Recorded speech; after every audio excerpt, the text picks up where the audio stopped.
So I know everybody said that they wanted to see a video on how I create my candles. Since I'm actually making candles tonight, I figured I'd show everybody kind of what I do. It's going to be quick because this is handheld, so just bear with me. As you see here, I already have a couple of them poured. I did some earlier in the day. These are actually my blueberry muffin candles that I will be putting in the Etsy shop in February. As you can see, I finally got some of the clamshells, so I will be putting clamshells into the Etsy shop. So right now, what I did was, the jars, I buy the pre-wicked wicks, and all I do is I take a hot glue gun and I put the wick down on the bottom. And that's how I prepare my jars. I clean them out with a paper towel, and that's how I do those. I measure out my fragrance oils in little Dixie cups that I buy at the Dollar Tree. And as you can see, I'm going to show you this one. The one that I'm working on now is going to be a chocolate chip cookie candle. So I'm mixing cookies for Santa, chocolate chip cookies, and milk chocolate. So that is what I am going to be doing next. So we're gonna bring you around here, and I'm sorry my house is a mess.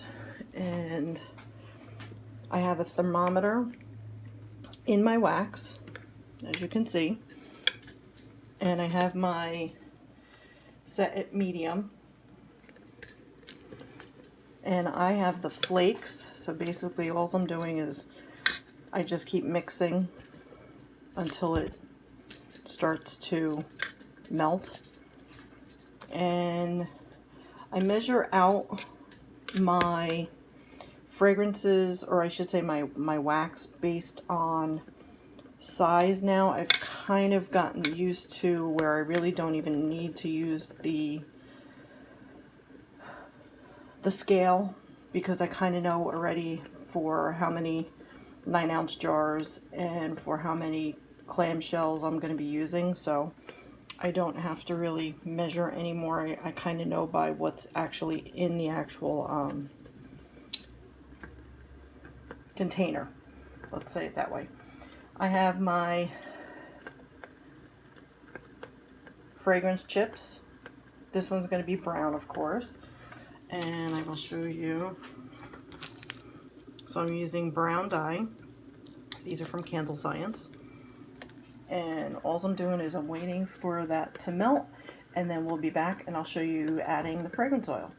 Okay, so I just put a little chip of the brown, and I'm just going to wait for that to melt and see if I get it to the right color. Now the other thing too is I have to watch the thermometer, because I can't let it go over a certain temperature. So as of right now, I am good.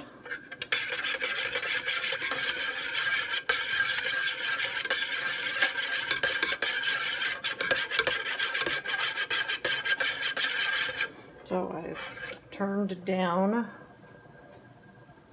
the temperature. So what I do is I actually put in the dye chips first, because I want to see what kind of color I get from it. And now I'm going to add in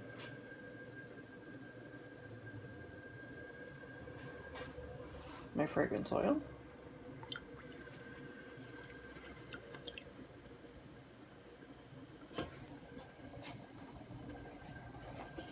And then again, all I'm doing is stirring.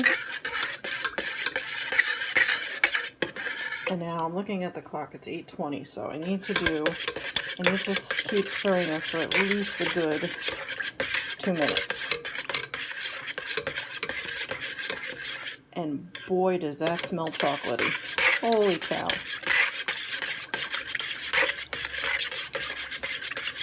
And another trick that I do is to test the color. I put it on the paper towel, and I try to see how dark it is, and it looks like it's a nice light color because I don't want it real dark.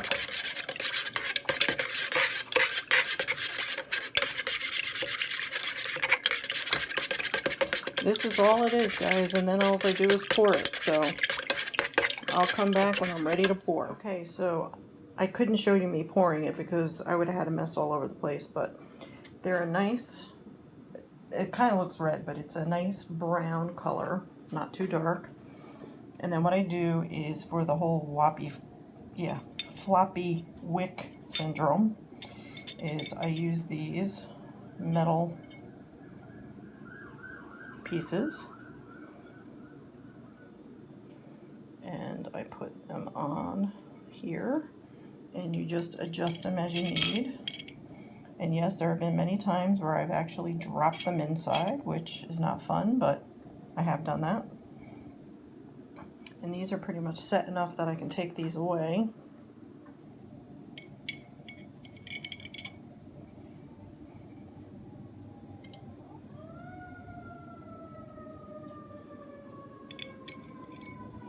And I just try to get them as set as I possibly can into the middle. And once I'm off camera, I'll finagle with them a little bit more. And so I had enough for 4 of the clamshells, 1, 2, 3, and 4 9-ounce jars. So that is how I create my candles. Then once they set up, as you can see, like those are starting to finally set up. Once those are completely solid, I, needless to say, clean off the mess that I made, and then I package them up, and then I have to worry about making labels. Labels are my bane of existence. I still haven't come up with labels that I like on a personal level. I don't like my labels. I'm still trying to figure out the best way to make my labels. But as of right now, they are working, so. But that's what I have, and then like I said, those all seal up when they're solid, and then they will sit for about a week. I will put covers on them, cut the wicks, and if I need to do any work where I have like little divots in the tops of the candles, I use a heat gun, and I quickly use the heat gun on it to make it smooth.